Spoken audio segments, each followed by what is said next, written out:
everyone, True here again.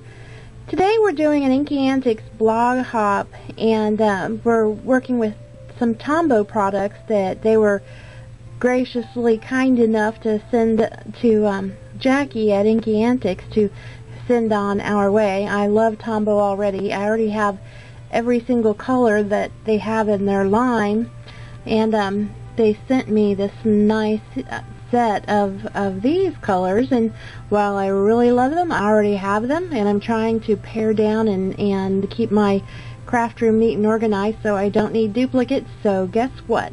You all are going to get a chance at this wonderful set of Tombow markers for blog candy. Now, the stand set that I used, Jackie sent a couple, but I really thought this one was adorable. It's the Bug Be Gone set. It has some cute images and some sentiments. I have never tried these Tombow products, and I do really love them, so I'm going to give them a little shout out. The Tombow Mono Aqua Liquid Glue is what I use to put all the paper embellishments, paper and some of the embellishments on there with. Tombow also sent us these wonderful foam tabs. This package contains both large and smaller squares, and they're great for adding embellishment. Elements that I used on this card are, I used K & Company papers. Two of them are Susan Wingett's. One was a Spring Blossom Designer paper pad, and the other was her Spring Blossom matte pad. And then I also used a Tim Coffee Garden Specialty paper pad. The cardstock, this pretty purple right here, is called Passion. It's a metallic cardstock, and it's from Discount Cardstock.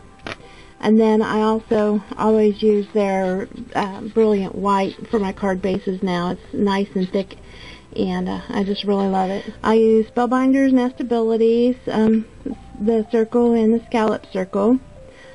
Let's see, watercolor paper. When I use Tombows, I love to stamp my images on watercolor paper, and then I also use StazOn jet black ink. The trim here, the flowers came from a really reasonable ribbon collection of the month. I've also used their wonderful baker's twine.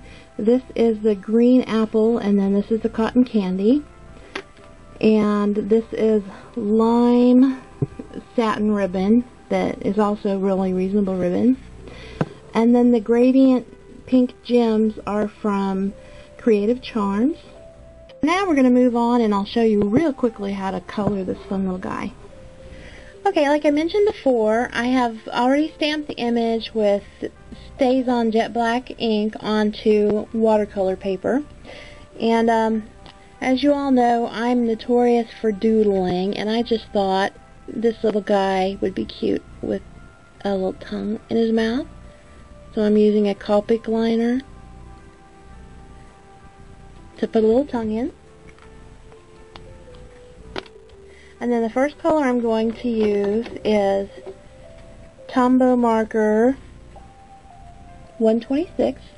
It's a really pretty green color.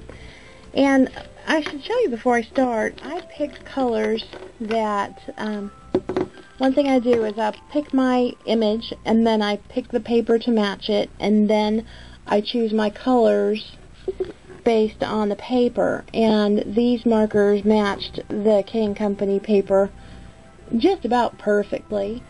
There are all different ways to use Tombow markers. You can just color direct and leave it as is, or you can lay down color and use it as a watercolor, and that's what I do. And that's why I like to use the watercolor paper, because it allows you to move the color around more than just regular cardstock would.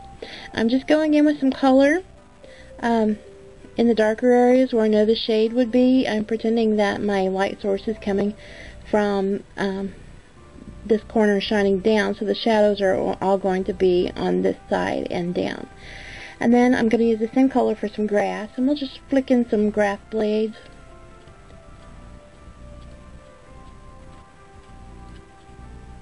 And then I'll put a little bit down here that we can fade. Now you can use a water pen, but today I'm going to use just a regular watercolor paintbrush. You want it damp, not wet.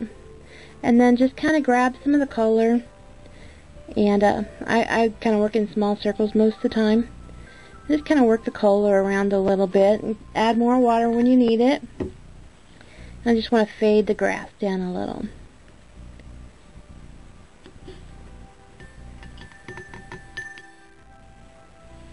And then we'll do the same thing on his body. You want to keep some shadow, so you just work up towards the light source, getting lighter and lighter.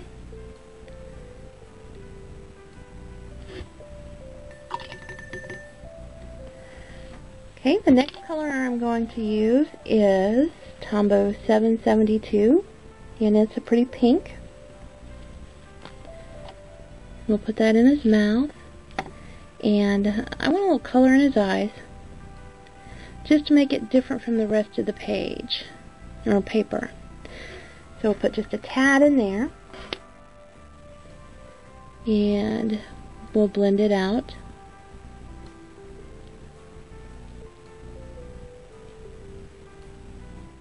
Now for his wings, I'm using 665, and it's a purple.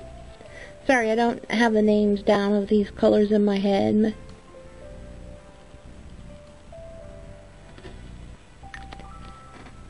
Just put it right by his body, so that's going to be the shaded part, and then pull it out towards the tip of the wing.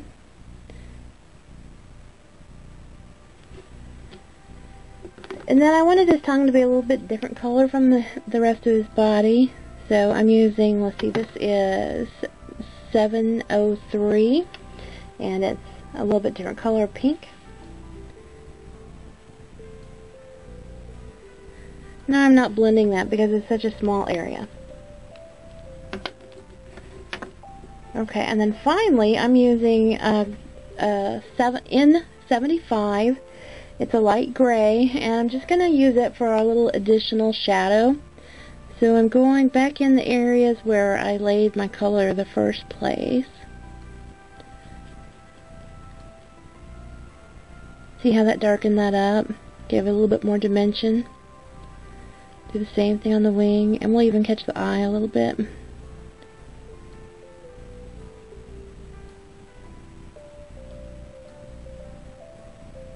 And the tongue. Okay, and then we also need a shadow on the ground.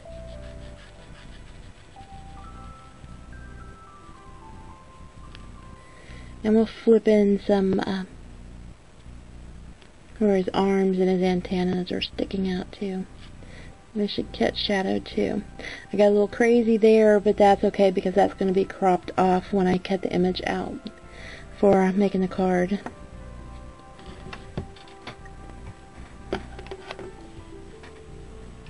And then again, you take your damp brush and pull the color. Actually on this, we're just kind of smoothing out the harsh line.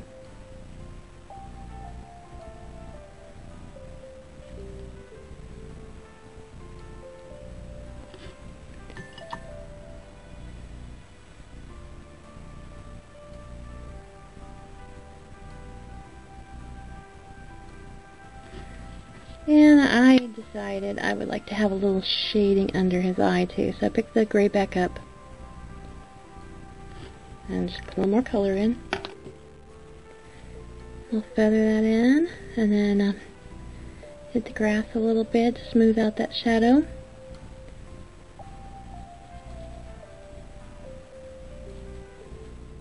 And there you have it. It was very fun and simple to color, and it will make a cute card.